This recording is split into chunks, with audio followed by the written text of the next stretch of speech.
लोकसभा चुनाव का माहौल है। हर घर, हर गली, हर मोहल्ले में बस एक ही बात है, आखिरकार जीत किसकी होगी, राज तिलक पर किसका हक होगा। नमस्कार, मैं हूं आंचल कादियान। आज लेकर आई हूं आपके लिए कुछ खास खबरें। उत्तर प्रदेश के आजमगढ़ में बीजेपी ने भोजपुरी स्टार दिनेश लाल को अखिलेश यादव के खिलाफ मैदान में उतारा है। लोकसभा चुनाव को लेकर पूरे देश में चुनावी लहर जोरों पर है। सभी पार्टियां अपने प्रत्याशियों की घोषणा कर रही हैं, तो इसी बीच भाजपा ने अपने उम्मीदवारों की 16वीं लिस्ट जारी कर दी है, जिसमें उत्तर प्रदेश की आजमगढ़ सीट से बीजेपी ने भोजपुरी सिने स्टार दिनेश लाल यादव उर्फ निरहुआ को टिकट दे दिया है। तो वहीं उनके खिलाफ मैदान में गठबंधन की ओर से समाजवादी पार्टी के राष्ट्रीय अध्यक्ष अखिलेश यादव मैदान में उतरे हैं। इसके अलावा रायबरेली से दिनेश प्रताप सिंह, मैनपुरी से प्रेम सिंह शाक्य, फिरोजाबाद से चंद्र सिंह, मछली शहर से वीपी सरोज को टिकट दिया गया है। आजमगढ़ की टिकट मिलने के बाद निरहुआ ने कहा कि मैं पीएम मोदी को हारने नहीं दूंगा। सबसे पहले मैंने आजमगढ़ फिल्म बनाई। आजमगढ़ में मेरे सबसे ज्यादा सहयोगी हैं। आजमगढ़ सीट से अखिलेश यादव के मैदान में आने के बाद से ही बीजेपी किसी दमदार चेहरे को मैदान में उतारने की कोशिश में लगी हुई थी। बीते दिनों बीजेपी में शामिल हुए दिनेश लाल यादव उर्फ निरहुआ को अखिलेश के खिलाफ मैदान में उतारा गया है। बता दें कि आजमगढ़ में यादव, मुस्लिम और दलित समुदाय की आबादी ज्यादा है। ये सभी सपा और बसपा के पारंपरिक वोटर माने जाते हैं, तो जाहिर सी बात है कि वोटरों की संख्या ज्यादा सपा और बसपा के गठबंधन की तरफ जाने वाली है। अगर समीकरणों की बात करें तो निरहुआ के लिए जीत की राह आसान नहीं दिख रही है।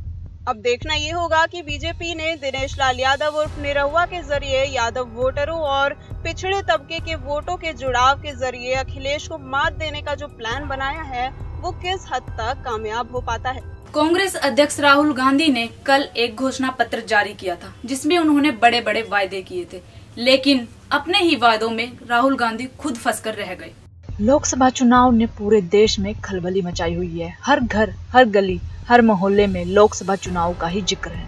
इन चुनाव में कांग्रेस के अध्यक्ष राहुल गांधी 2 जगह से चुनाव लड़ रहे हैं। यह ऐलान काफी समय पहले ही हो गया था और काफी चर्चा में भी रहा। इसके पीछे का कारण राहुल गांधी बता ही चुके थे, पर अब एक और बात सामने आई है। कुछ दिन से ट्विटर और फेसबुक पर एक वीडियो काफी वायरल हो रही है, जिसमें लोगों ने हरे झंडे के साथ राहुल का फोटो लगाकर नारे लगा रहे हैं।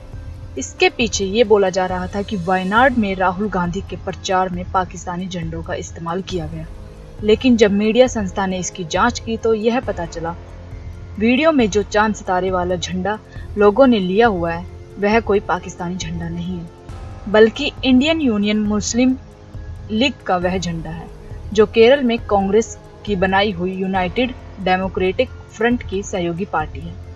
25 मार्च को फेसबुक पर यह वीडियो डाली गई, जिसमें कुछ लोग राहुल गांधी के समर्थन के लिए नारे लगा रहे थे और वीडियो के साथ लिखा था, राहुल गांधी के नए चुनाव क्षेत्र वायनाड यानी केरल में पाकिस्तानी झंडों के साथ राहुल गांधी का चुनाव प्रचार। लेकिन जांच के बाद पता चला है ऐसा कुछ भी नहीं है। पाकिस्तानी झंडे और इंडियन यूनियन मुस्लिम लीग के झंडे में काफी फर्क है। दोनों ही झंडे हरे हैं और दोनों ही झंडों पर चांद सितारे हैं। इसका मतलब ये नहीं कि दोनों झंडे एक जैसे हैं। झंडों में फर्क आसानी से पता लगाया जा सकता है। इस जांच के बाद यह तो साफ पता चल गया, वायनाड में राहुल का प्रचार पाकिस्तानी झंडों के साथ नहीं हो रहा। पिछले ही कुछ दिनों से राहुल गांधी की एक वीडियो वायरल हो रही है, जिसमें ऐसा दिखाया जा रहा है कि प्रचार के समय पाकिस्तानी झंडे लहराए जा रहे हैं, लेकिन उस वीडियो का खुलासा हुआ आज। लोकसभा चुनाव नजदीक है, सभी पार्टियां जीत की पूरी तैयारियां कर रही है, तो वहीं कांग्रेस पार्टी ने भी जीत की तैयारी के लिए कल यानी मंगलवार को एक घोषणा पत्र जारी किया, जिसमें उन्होंने काफी वादे किए। पर घोषणा पत्र जारी करने के बाद जब सभी वादे सामने आए तो कांग्रेस सरकार अपने ही वादों में फंस गई। घोषणा पत्र में कुछ वो मुद्दे उठाए थे जो पहले ही काफी चर्चा में और राजनीतिक मुद्दे रहे, जैसे देशद्रोह कानून खत्म करने का, सेना और सुरक्षा बलों को विशेष अधिकार को कम करने के वादे। आपको बता दें कि देशद्रोह पर पहले भी कार्रवाई हुई थी। कार्रवाई के बाद यह मुद्दा पर बहुत बड़ा हंगामा हुआ था। ये सभी घोषणा पत्र के पेज नंबर 34 के 30 नंबर वादे में जिक्र किया गया है। कांग्रेस ने यह घोषणा पत्र जारी तो जीत की उम्मीद से किया था, पर उन्हीं के घोषणा पत्र में उन पर सवाल खड़े कर दिए। वित्त मंत्री अरुण जेटली का तो कहना है कि इस मैनिफेस्टो में ऐसा एजेंडा है जो देश को तोड़ने का काम करता है, राष्ट्र की एकता के खिलाफ जाता है। जो कांग्रेस पार्टी विशेष रूप से गांधी नेहरू परिवार की ऐतिहासिक भूल थी जम्मू कश्मीर के संबंध में, जिसके लिए देश काफी माफ नहीं कर सकता, उस एजेंडे को आगे खतरनाक तरीके से आगे बढ़ाने का काम कर रही है। इतना ही नहीं, राहुल गांधी चुनाव से पहले न्याय के लिए नैरेटिव सेट करने की बात कर रहे थे, लेकिन फिर से राष्ट्रवाद पर जाकर मुद्दा अटक गया, क्योंकि ये राष्ट्रवाद बीजेपी का एक ऐसा एजेंडा है जिसे कांग्रेस पहले ही दूर रहना चाहती थी। इनसे बचने के लिए कांग्रेस ने 72,000 रुपए और गरीबी हटाओ का स्लोगन निकाला था। पैच पर कहते हैं ना, जो जिस चीज से जितना भागता है वो चीज उसी के पीछे उतना आती है। महागठबंधन से पहले टिकटों को लेकर रार नजर आ रही थी और अब ये रार एनडीए में भी नजर आई। जेडीयू के नेता कुछ नाराज नजर आए। लोकसभा चुनाव को लेकर चारों तरफ हड़दम मची हुई है। बात करें बिहार की तो बिहार में 40 सीटों को लेकर लोकसभा चुनाव हो रहे हैं, जिनमें से बीजेपी को 17 सीटें और जेडीयू 17 सीटें व लोजपा 6 सीटों से चुनाव लड़ रही है। पहले ही महागठबंधन की सीटों को लेकर आपस में मनमुटाव चल रहा था, पर अब ये मनमुटाव एनडीए में भी शुरू हो गया है। हम आपको बता दें कि जेडीयू के उम्मीदवार वरुण कुमार को सीतामढ़ी से टिकट दिया गया था, पर उनका विरोध हुआ। विरोध होने के कारण से वह नाराज हुए और अपना टिकट वापस लौटाने जा रहे हैं। पता चला है कि पार्टी सोच रही है अब उनकी जगह पर पूर्व मंत्री पिंटू सिंह को मैदान में उतारा जाए।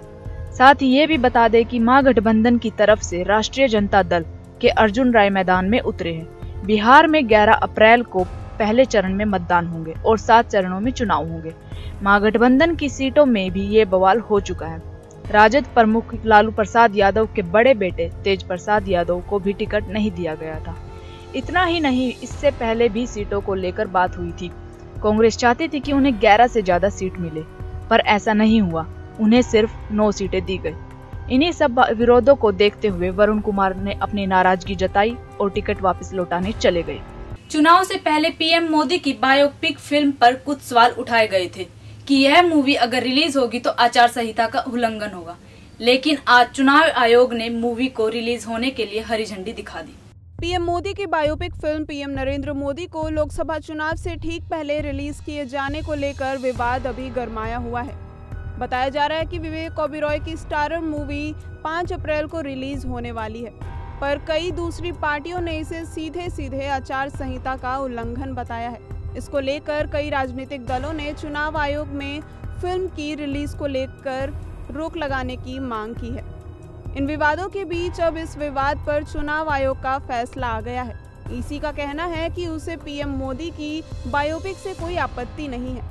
ईसी ने इस पर सुनवाई के दौरान कहा कि सीबीएफसी ने मूवी को सर्टिफिकेट दे दिया है, अब ये मूवी 5 अप्रैल को रिलीज होगी या नहीं ये तय करना हमारा काम नहीं है। ईसी ने साफ कहा है कि मूवी की रिलीज डेट तय करने में हमारी भूमिका नहीं है। साथ ही ईसी ने ये पूरी तरह से साफ करते हुए कहा कि चुनाव प्रक्रिया के दौरान फिल्म रिलीज होना आचार संहिता का उल्लंघन नहीं होता है। बता दें कि इससे पहले पीएम नरेंद्र मोदी फिल्म को रोकने के लिए दायर याचिका को दिल्ली हाई कोर्ट ने भी खारिज कर दिया था, तो वहीं बॉम्बे हाई कोर्ट ने भी इस फिल्म की रिलीज पर रोक से इनकार कर दिया था। खैर, चुनाव आयोग ने कोर्ट में तो पक्ष अपना रख दिया है, लेकिन कुछ राजनीतिक दलों की इस मांग वाली शिकायत पर अब तक कोई प्रतिक्रिया या आदेश नहीं दिया है। खैर, जनता के लिए खुशखबरी हो सकती है कि चुनाव से पहले वो पीएम मोदी की ये फिल्म देख सकेंगे। इधर भाजपा के लिए इस मूवी का रिलीज होना चुनाव के लिए फायदेमंद साबित हो सकता है, तो वहीं कहीं ना कहीं बाकी विपक्षी पार्टियों के लिए ये घाटे का फैसला हो सकता है। इसी तरह की खास खबरें जानने के लिए हमारे चैनल को देखते रहिए और हमारे चैनल को सब्सक्राइब करना ना भूलें।